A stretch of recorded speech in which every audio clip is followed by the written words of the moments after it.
Hi people and welcome to BNR, welcome to Total Football. We're back after our debut show, Wiki.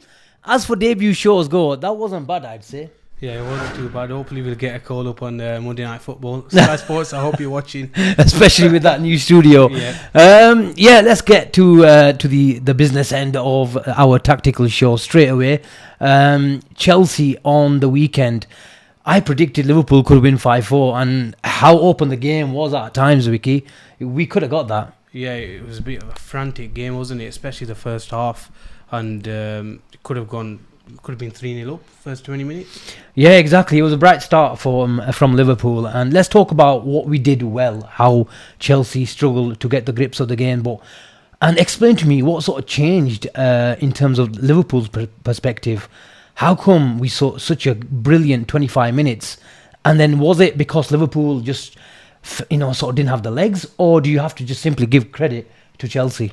Yeah, I think it was a bit of both. We saw us sort of playing these balls from these kind of areas into Salah and Diaz, and even from the goalkeeper. And I think Chelsea just weren't quite ready for that. But I think when the game settled down, they knew that we struggle against this system, and they sort of pushed Chilwell and James up into these kind of positions, and we even saw Sterling in the half space, and with Gakpo defending in the double pivot. Yeah, it just wasn't great. It wasn't great, and we just couldn't track them runs, and they had overloads. So I think it was a bit of both. You explain to me then. Generally, Liverpool sort of sit in a 4-3-3, and I think it was a bit of a mid-block from Liverpool. They didn't really press high and wide, but once Chelsea got to the grips of their new system, because it was a bit of a surprise to us, whether you want to call it a 3-4-2-1 or a 3-4-3, simply like you say, Chilwell and Reece James. Once they sorted themselves out in terms of bringing them on the halfway line, high and wide, Liverpool wanted to stay compact because they didn't want Chelsea to go through.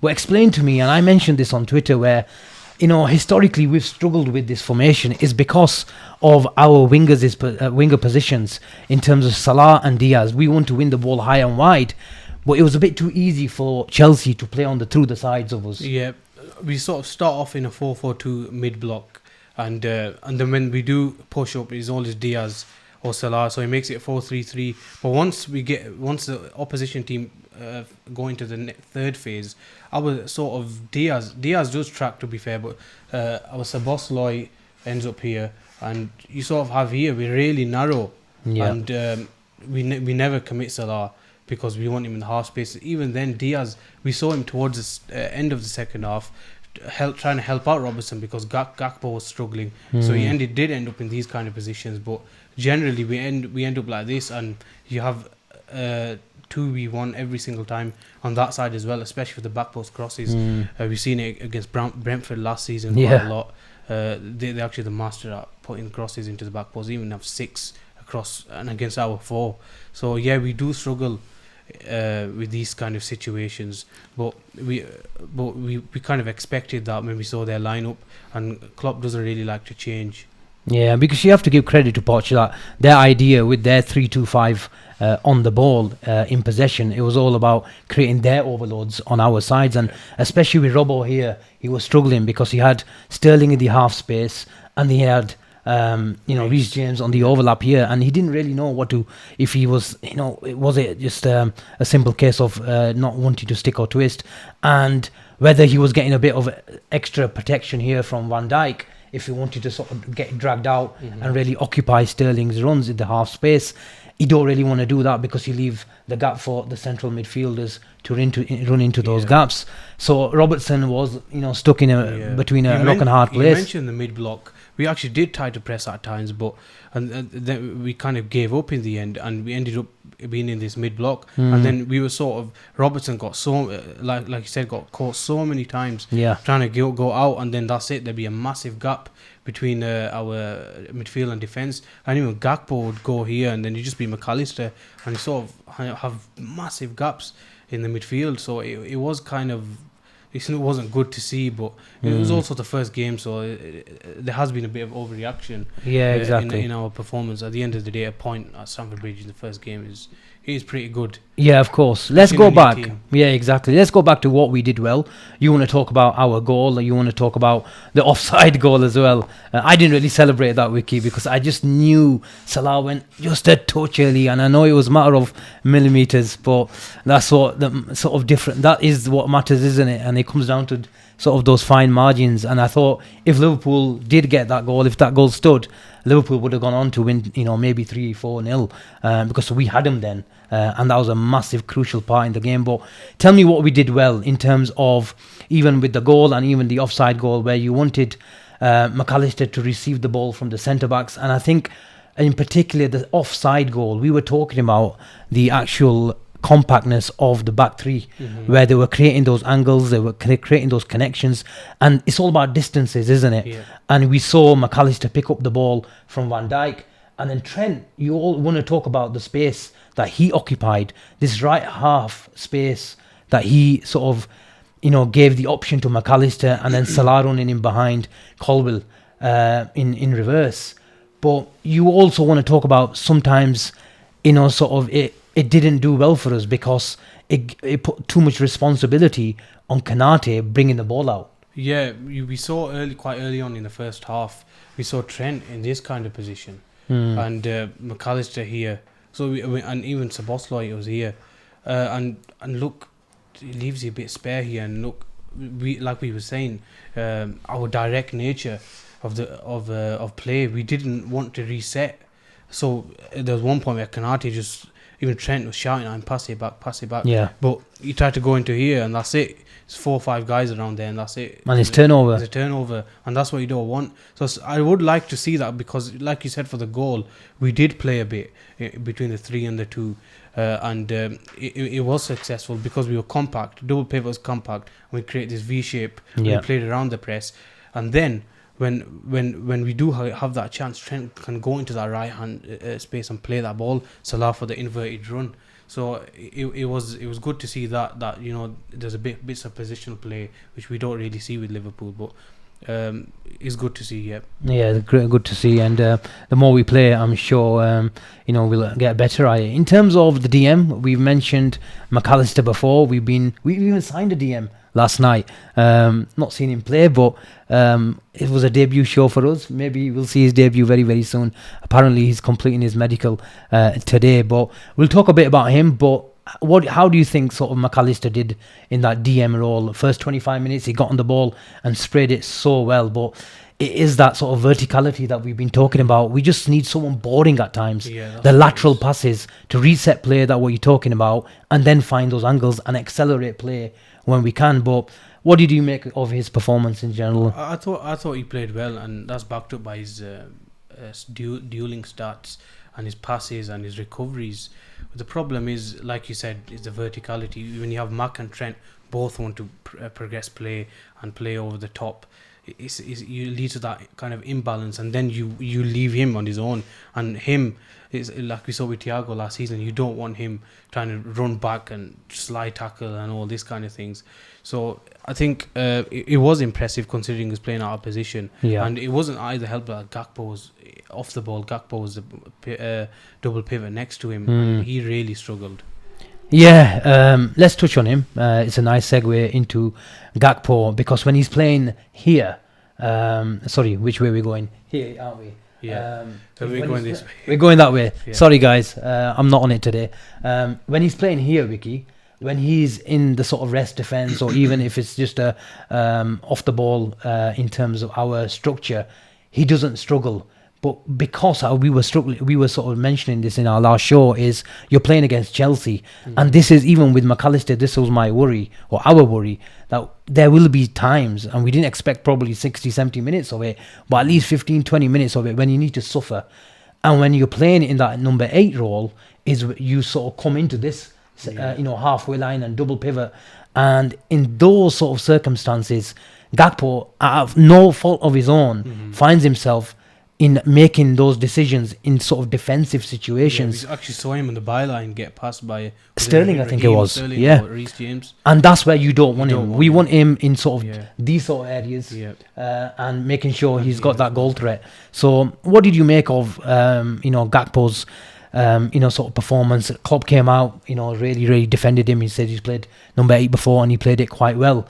But we all know Yeah. he struggled, because I think in the first half he had about 8 touches, Yeah. and that was not meant to be part of the plan. Yeah, I think he did struggle, but like you said, Klopp said he's played 8 before. But the problem is not playing the 8 itself. That's not the problem. The problem is when we're off the ball, we play 4-4-2 with Salah, who plays as the second striker. Yeah. So you have Diaz here, so that automatically plays Gakpo inside.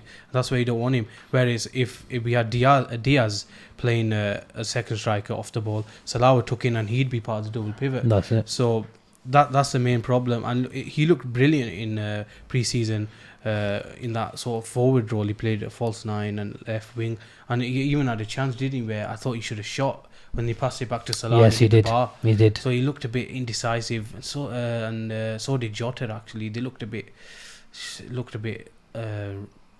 under the weather, probably. Yeah. Well, it's practice makes perfect, isn't it? The more we play with this system, and obviously we've got 2 cogs in this team that obviously we're looking at to replace. I won't touch on Endo. We probably do a separate show for him. But in terms of sticking with the positive signs for Liverpool, I thought Szoboszlai had a great game here, especially in the first half, where in terms of him attacking down that right side channel in the half spaces, receiving the ball on the halfway line, his technical ability can make sure it can sort of mean Trent and even anyone, McAllister on that right-hand side, left-hand side, can just ping the ball at him, because you've got the insurance of he will control the ball in tight spaces. And we even saw some mazy runs into the box. That's exactly what we want to see from the Hungarian. Yeah, his dribbling ability is underrated. We always talk about Kevin De Bruyne, who sort of operates from these kind of angles and in the half space, but this guy's dribbling ability is pretty good, and you saw him, Jota takes a shot off him. And you mentioned his footballing ability. We even saw him here at one point when we were struggling and Kanate was getting pressed, and he gave it to him, and just his body shape, just to lay it off, and then we progressed. He's a brilliant footballer. I actually mentioned that he's got Steven Gerrard's body with larger strides, and his physicality looked really impressive. And likewise, his dual stats were brilliant as well. And he can put a more of a shifting, can't he? Because how many times was he helping Trent down that right hand side, winning the ball back, and then galloping forward? Because as we saw in the sort of in the pre-season fitness tests, that he's got an engine. And we've also mentioned that Kevin De Bruyne, some similarities there. Let's just hope he's got better hamstrings than Kevin De Bruyne. In terms of the build-up issues, when we were sort of getting pressurised, you saw some sort of instances where Liverpool tried to change their structure, but not enough. But you want them to go a bit more than that. When teams like Chelsea are pressing us high and being really aggressive, you don't want Trent to invert in the first phase. You want maybe a bit of Man City. What they do is start building up in a 4-2 build-up. So when you actually try to get opposition, the teams are trying to press high on us, we've just got a bit more control with an extra player in the defensive line. And it also helped Robertson as well, because he'll be in more of his natural position rather than inside. So I'd like to an option would be inverting in the sort of second phase, where he's got his body faced towards the goal rather than the back. And it also, you have 6 people. We also seen De Zerbi do this, have 6 people in the build up, or he's more inside like this. I don't think we'll be seeing any of that anytime soon. But I think that's definitely an option, especially we've got players to do it, where you have so our DM and McAllister drop. Okay, so are we effectively going into a 4-2-3-1 here then? 4-2-3-1, 4-2-4, because we don't have to be positional. Szoboszlai can either come here, play alongside Salah, or Salah can come inside. There's plenty of options. The main thing is we have 4 people here and Trent facing play, and we still maintain that double pivot. 100%. We also touched on Gomez last show. Look, Robertson, I think he needs to, let's cut him a bit of slack. He wasn't helped with the overloads. But is it really time for Liverpool to put that left-sided centre-back sort of debate to sleep and go a bit more conservative on that side, especially in this system? Because you're still really, really emphasising the role of more stability in the defensive line, and you really want Joe Gomez to have at least an opportunity in that role. Yeah, I think it's time we see him here. It's just like I said in the previous show, not mainly because of Robertson, but just to help him out, and also the fact that we don't have a natural number 6. It just gives us a bit of extra legs, an actual natural centre back. You're not concerned about a bit the lack of balance on that side? Yeah, probably, but to be honest, City do it with the Kanji, and they're more about they're more fussed about build up than us. Yeah. So if they can do it, and we also seen Tomiyasu play that for Arsenal as well. Yeah, and now they've got Guardiola as well to rub the salt in the wounds. But you mentioned the lack of the natural DM. We've signed one in Endo. He's obviously a good footballer from the little comps I've seen. Whether he's more of a destroyer or rather a sort of progressive 6 remains to be seen. I think we need to see him in a red shirt and judge him properly when it comes to that. But you want a proper destroyer. You've been talking about Decore for a while. You've still seen a bit too much movement on the ball from him. But I think from those comps that we've seen in Crystal Palace, away to Newcastle, when they played, even at Anfield, where you saw a player who can sort of a bit more disciplined, a lot more disciplined on the ball, and that's what you're crying out for, Liverpool to have someone. Because we've got enough creativity for Trent to come in there, McAllister to come in there.